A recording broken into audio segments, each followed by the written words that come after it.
टप्पू और चिकी summer vacation में अपनी मौसी पिंकी के घर जाते हैं।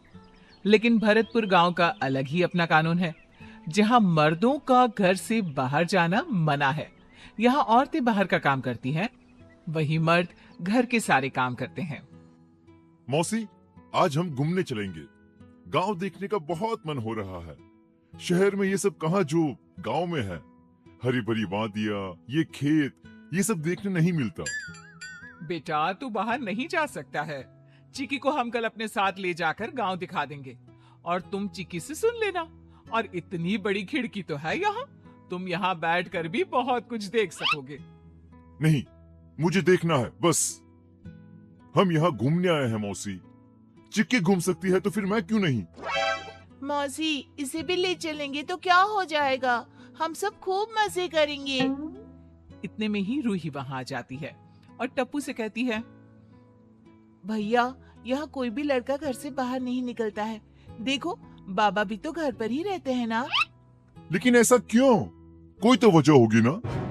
बेटा, इस गांव का यही नियम है। सभी मर्द अपने घरों में ही रहते हैं, उनका बाहर जाना मना है। तभी तो हम खेत पर जाते हैं और रूही के पापा घर में खाना बनाते हैं। लेकिन ऐसा क्यों मौसी? कोई तो वजह होगी। हाँ, बरसों पुरानी बात है। इस गांव में अचानक एक औरत सफेद कपड़ों में घूमती नजर आने लगी थी। एक रात जब मुखिया जी ने उसे देखा तो पता चला कि वो गर्भवती है। ए औरत, तू यहाँ इस हालत में घूमती रहती है। तेरा घर बार नहीं है क्या?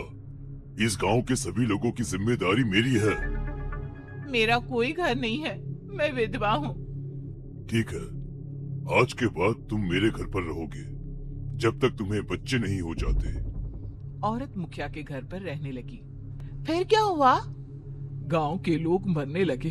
मुखिया को इसकी चिंता होने लगी, लेकिन किसी को समझ में नहीं आ रहा था कि क्या हो रहा है।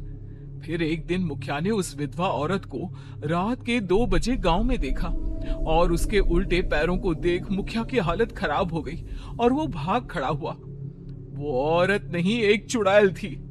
तब तक चुड़ैल मुखिया का घर छोड़ चुकी थी।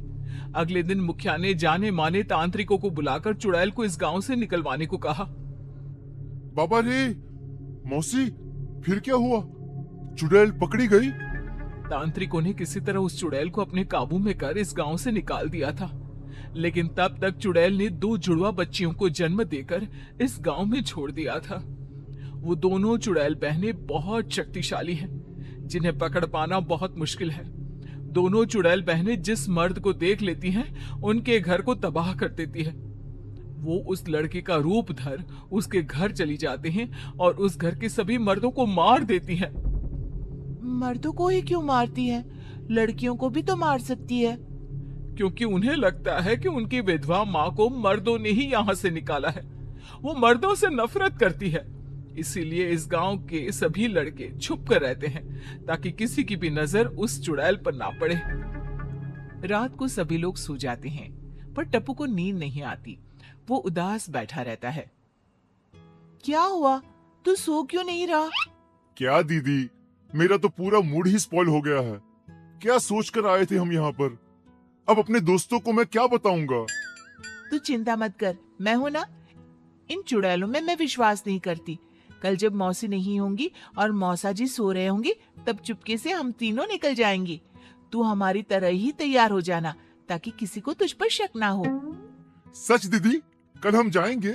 अगले दिन टप्पू चिक्की और रूही की तरह लड़कियों वाले वेशभूषा में तैयार हो जाता है और वो 7 गांव देखने निकल जाते हैं।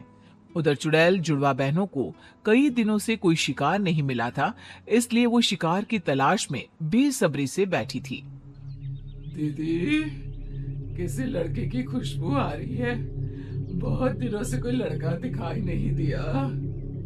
हाँ चुटकी, खुशबू तो मुझे भी आ रही है, लेकिन कोई दिखाई नहीं दे रहा। दीदी, नजर गड़ाए रखना, ये मौका छूटना नहीं चाहिए। तू चिंता मत कर। इतने में ही घूमते घूमते तीनों उसी खेत पर आ जाते हैं जहां बांस के पेड़ पर दोनों चुड़ैल बहनें बैठी थी। पेड़ को देख रूही कहती है, चलो हम लोग यहाँ झूला लगाकर झूलते हैं, बहुत मजा आएगा। ये झूले वूले पर तुम लोग ही झूलो, हम लड़कों को इसमें कोई इंटरेस्ट नहीं है। धीरे बोल, कोई सुन ना ले। उधर दोनों चुड़ैल बहन सुनकर हंसने लगती है और कहती है, हमने तो सुन लिया, अब तुम्हें हमसे कोई नहीं बचा सकता। चुड़ैलें उन्हें दिखाई नहीं देती है। ये किसकी आवाज है? कहीं ये चुड़ैल बहनें तो नहीं? भागो यहाँ से। तीनों भागने लगते हैं। तभी दोनों चुड़ैल बहनें टप्पू को पकड़ लेती हैं। हमारी नजर से बच पाना आसान नहीं है, चाहे कितना भी रूप बदल लो। चिटकी, तो इसे अपने साथ रख, मैं इसका रूप लेकर खून पीती हूँ कुछ लोगों का। नहीं दीदी, मुझे जाने दो ना, बहुत दिन हो गए खून पिए हुए। ठीक है, तू ही चली जा। चुड़ैल बहन टप्पू की शक्ल लेकर रूही और चिकी के पीछे पीछे भागती है। इधर दूसरी चुड़ैल टप्पू को अपने साथ पेड़ पर ले जाती है। टप्पू की शक्ल में चुड़ैल चिकी से कहती है, दीदी जल्दी भागो, कहीं चुड़ैल हमें पकड़ ना ले। भागते भागते वे तीनों घर पहुंच जाते हैं और चुपचाप सो जाते हैं। मौका पाते ही चुड़ैल रतनलाल का खून पीकर उसे मारकर फेंक देती है। अगली सुबह पिंकी उठती है तो देखती है कि रतनलाल घर से गायब है। पिंकी पूरे गांव में ढूंढती है लेकिन रतनलाल उसे कहीं नहीं मिलता।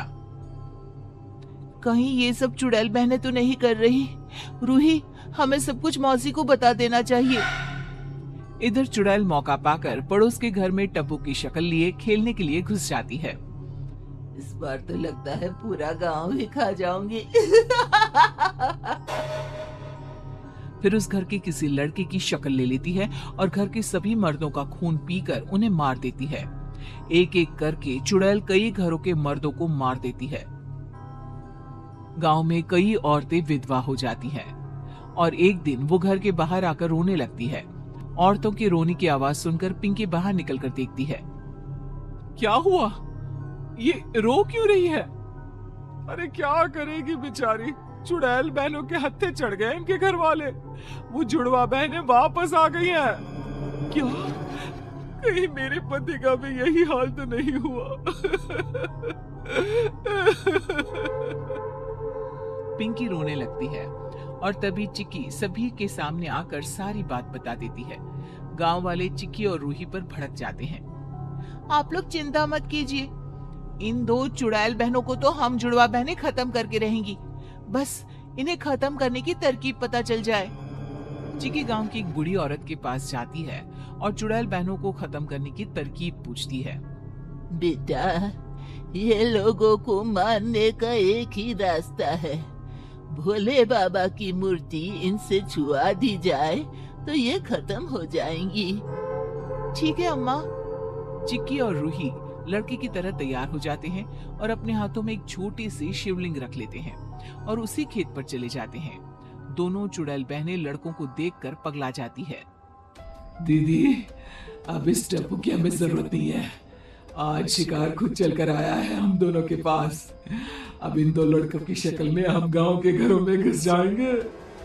हाँ चुटकी, फेंक इस टप्पू को नीचे।